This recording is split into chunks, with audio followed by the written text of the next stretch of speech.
নমস্কার, আমি ইন্দ্রাণী। শুরু করছি আজকে। বদহজম এক ধরনের রোগ এবং তা সবচেয়ে বেশি দেখা যায় রাজনৈতিক নেতাদের মধ্যে। আপনি বসে আছেন, মান্যগণ্য লোকজনও আছেন, দুপুরে ইলিশ, কাঁঠাল, চিংড়ি খেয়েছেন। বদহজম তো আর এমনি হয়নি, কথা বলছেন এবং একটা চোঙা ঠেকুর আপনার হাজার আটকানোর পরও সশব্দে বেরিয়ে এলো। আপনি অপ্রস্তুত, কিন্তু রাজনীতিতে সাধারণ মানুষজন করে না। বেশিরভাগই লজ্জা, ঘেন্না, ভয় তিন থাকতে নয়, তো তেনাদের বদহজম হয় এবং অনর্গল চোঙা ঠেকুর উঠতেই থাকে। রাজনীতিতে নেমেই রচনা ব্যানার্জি চারিদিকে শিল্পের ধোঁয়া দেখে ফেললেন। কেউ বলার নেই ওনাকে যে থাম না বাবা। ওদিকে ইদানিং তিনটে মিছিলে হাঁটলেই প্রতিবাদী আর মুখ খুললেই বিস্ফোরক তকমা পাওয়া যায় টিভি মিডিয়ার কাছ থেকে। তেমনই এক প্রতিবাদী রেখা পাত্র বললেন, নরেন্দ্র মোদী সরকার ক্ষমতায় এলে মমতার সরকারকে উৎখাত করা হবে আর লক্ষ্মীর ভান্ডার 3 মাসের মধ্যে বন্ধ করা হবে। মুখ খুলেছেন, সশব্দে গন্ধযুক্ত চোঙা ঠেকুর বেরিয়েছে। প্রথমত উনি বলেছেন নরেন্দ্র মোদীর সরকার যদি আসে। ওদিকে মোদীজি 400 পারে স্লোগান দিচ্ছেন। তারপরে লোকসভায় জিতেই রাজ্যের নির্বাচিত সরকারকে উৎখাত করা যায় না মামুনি, কে বোঝাবে? তারপরে রাজ্যের মহিলারা যে লক্ষ্মীর ভান্ডার পেয়ে খুশি, তাদের কাছে খবর গেল লক্ষ্মীর ভান্ডার বন্ধ হবে। ওদিকে মধ্যপ্রদেশের লাডলি বেহনা স্কিমে একইভাবে মহিলাদের টাকা দিচ্ছে সে রাজ্যের বিজেপি শাসিত সরকার। ওনার এগুলো জানার কথাও নয়, জানেনও না, কিন্তু মুখ বন্ধ রাখতে পারছেন না, কারণ ওই বদহজম। কিছুদিন আগেই মা মমতা বলতেন, এখন ডাইনি বলেন। ওই যে বদহজম। 144 ধারার কথা ভুলে টলিউড সুন্দরী প্রাক্তন সাংসদ নুসরাত জাহান 175 বলেছেন না 256 বলেছেন, তা নিয়ে হাসার কোনো মানে হয়? আসলে ওই তো বদহজম। ডায়মন্ড হারবারের বিজেপি প্রার্থীর নাম ঘোষণা হবার ঘন্টা খানেকের মধ্যে বলেছেন, অভিষেক বন্দ্যোপাধ্যায়ের জামানত জব্দ না করতে পারলে রাজনীতি ছেড়ে দেব। এই ভীষ্মের প্রতিজ্ঞা নিয়েই বিষয় আজকে। অভিজিৎ দাস ববি এবং এই নির্বাচনে অভিষেকের জামানত বাজেয়াপ্ত। প্রধানমন্ত্রী নরেন্দ্র মোদী থেকে স্বরাষ্ট্রমন্ত্রী অমিত শাহ রাজ্যে প্রচারে এলেই তাদের নিশানায় অবধারিত থাকবেন তৃণমূল নেতা অভিষেক বন্দ্যোপাধ্যায়। মুখ্যমন্ত্রী মমতা বন্দ্যোপাধ্যায় আর অভিষেক বন্দ্যোপাধ্যায়ের নামে গালমন্দ না করলে বিজেপি নেতাদের পেটের ভাত হজম হয় না। তৃণমূলের সর্বভারতীয় সাধারণ সম্পাদক ফের প্রার্থী হয়েছেন ডায়মন্ড হারবার কেন্দ্রে। আনুষ্ঠানিকভাবে অভিষেকের নাম ওই আসনে তৃণমূলের প্রার্থী হিসেবে ঘোষণা করার পর থেকে জোর কদমে প্রচারে নেমে পড়েছে তার দল। কিন্তু তৃণমূলের প্রধান প্রতিপক্ষ বিজেপি কিছুতেই প্রার্থী খুঁজে পাচ্ছিল না। মাস খানেক অনেক খোঁজাখুঁজির পর এর আগে ওই আসনে দুবার হেরে যাওয়া অভিজিৎ দাসকে টিকিট দিয়েছে পদ্ম শিবির। মঙ্গলবার প্রার্থী হিসেবে তার নাম ঘোষণার পরেই অভিজিৎ দাবি করেছেন, অভিষেক শুধু হারবেনই না, তার জামানতও খোয়াতে হবে। 2019 সালে 3 লক্ষাধিক ভোটে জয়ী অভিষেককে কোন অঙ্কে এবার হারাবেন, নিশ্চিত তিনি নিজেও তা জানেন না। ডায়মন্ড হারবারের প্রার্থী ঘোষণা নিয়ে টানাপোড়েনের মূলে ছিল গণ্যমান্যদের প্রার্থী না হতে চাওয়া। কে আর মরিতে চায় বলো বলে সবাই বল পাস করে দিচ্ছিলেন। এক অভিনেতা নাকি 40টা জনসভা করবেন, এই প্রতিশ্রুতি দিয়ে তার বদলে অনুরোধ ফিরিয়েছেন। অগত্যা অভিজিৎ দাস ববি। প্রথম তিনি ভূমিপুত্র, দ্বিতীয় তিনি এর আগে 2বার লোকসভাতে দাঁড়িয়েছেন, হেরেছেন। প্রথমবার 2009 পেয়েছিলেন 2.88% ভোট, জামানত হারিয়েছিলেন। পরের বার 2014 দেশ আক্রান্ত মোদী জ্বরে উনি কষ্টে সৃষ্টে 15%, হ্যাঁ জামানত বাঁচিয়েছিলেন।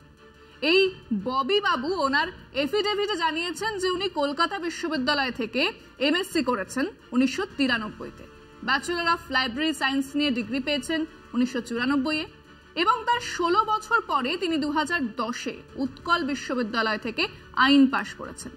কিন্তু ওনার 2019-এ দেওয়া এফিডেভিট অনুযায়ী কোনো রোজগার নেই। যাই হোক, পরের বার মানে 2019-এ সিপিএম এর ভোট 22% কমেছিল, সেটা গিয়েছিল বিজেপির ঝোলাতে। তাতেও ভোট ছিল 33%। তৃণমূলের অভিষেক বন্দ্যোপাধ্যায়ের ভোট ছিল 56%। এবারে সারা রাজ্য জুড়ে বিজেপির হাওয়া আছে, দেশ জুড়ে মোদি ওয়েভ, এটা তো অর্ণব গোসাইও বলছে না। কিন্তু ডায়মন্ড হারবারের বিজেপি প্রার্থী জানিয়ে দিয়েছেন তিনি অভিষেকের জামানত জব্দ করিয়ে দেবেন আর না পারলে রাজনীতি ছেড়ে দেবেন। ওই যে বদহজম। তারও পরে পাশে বসে আছেন, বার খাইয়েছেন রুদ্রনীল, বলেছেন জিতবেন ববি। তো ববি উত্তেজিত হয়ে আবার চোঁয়া ঢেকুর বার করেছেন। জিতবেন তো বটেই, জামানত জব্দ করে দেবেন। আমরা আমাদের দর্শকদের কাছে প্রশ্নই রেখেছিলাম যে কোন অঙ্কে ডায়মন্ড হারবারে অভিষেক বন্দ্যোপাধ্যায়ের জামানত জব্দ হতে পারে, তার সামান্যতম সম্ভাবনাও কি আছে? দেখুন, ববি আমার তো মনে হয় ও পাগলের প্রলাপ বলছে। ওই যে বলছে অভিষেক বন্দ্যোপাধ্যায় জামানত জব্দ করবে, আমি দায়িত্ব নিয়ে বলছি অভিষেক বন্দ্যোপাধ্যায়ের কাছে ওরই নিজের ববির জামানত জব্দ হবে। আমাদের কলকাতাবাসীর জন্য যা যা করে এসছেন ওনার জন্য এইসব বেকার কথাবার্তা, একদমই ভুল কথা। অভিষেক বন্দ্যোপাধ্যায় ডায়মন্ড হারবারের 5 লাখের উপরে বেশি ভোটে জিতবেন। ওখানে অভিষেক বন্দ্যোপাধ্যায় ছাড়া কেউ ওখানে জিততে পারবে না। জামানত জব্দ তো বিজেপি সিপিএম এর হয়ে যেতে পারে। আমার তো মনে হয় এই দুটোকেই চেঞ্জ করা দরকার, এই দুজনকেই চেঞ্জ করা দরকার। আমাদের এখন রুটি রুচির পরে যা পরিস্থিতি আমরা বুঝতে পারছি যে আমরা খেতে পাচ্ছি না। দিদি আর মোদি দুজনে এক। জামানত জব্দ হওয়ার কোনো প্রশ্নই ওঠে না, কারণ ওখানে বিজেপি এতদিন কোনো প্রার্থী খুঁজে পায়নি। না না, এরকম কোনো সম্ভাবনা নেই। তারা কেউ জামানত রাখতে পারবে না। আর বিরোধীদের যে তিনজনই তা করবে। কোনো সম্ভাবনা নেই অভিষেক বন্দ্যোপাধ্যায় 5 লাখ ভোটে ডায়মন্ড হারবার কেন্দ্র থেকে উনি জিতবেন। অভিষেক বন্দ্যোপাধ্যায়কে লক্ষ লক্ষ ভোটে জিতে বিরোধীদের উড়িয়ে দেবে। বাংলায় টিএমসির বড় মুখ হচ্ছে অভিষেক ব্যানার্জি, তো ওনার আমি কোনো অঙ্ক থেকে দেখছি না যে ওনার জামানত জব্দ হতে পারে। ওরা ঠিকই বলেছে যে ওরা নিজেদের হবে। ববি তো 2 বার তো হেরেছে, 3 বার হারার জন্য আমাদের ডায়মন্ড কেন্দ্রে দাঁড়িয়েছে।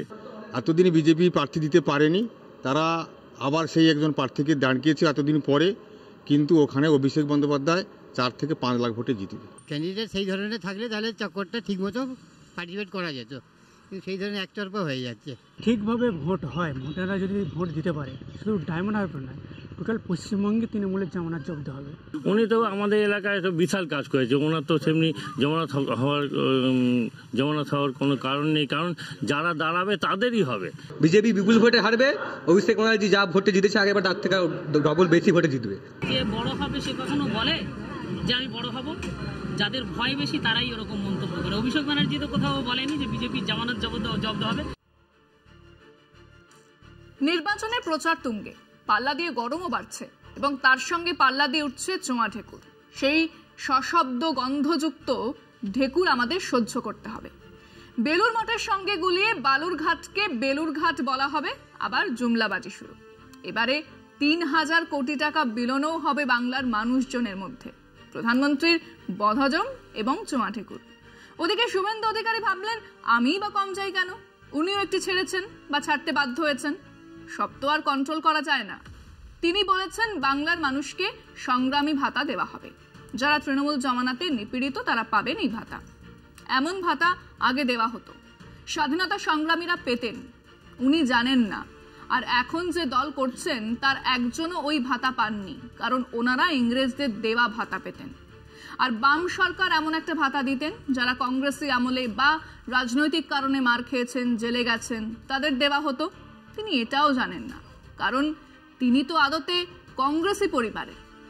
কিন্তু চোঁয়া ঢেকুর তো বদহজমের জন্য হয়, তার জন্য বদহজম দায়ী, উনি নন। আজকে পর্যন্তই। দেখতে থাকুন কলকাতা টিভি, রাত 3, 7 দিন।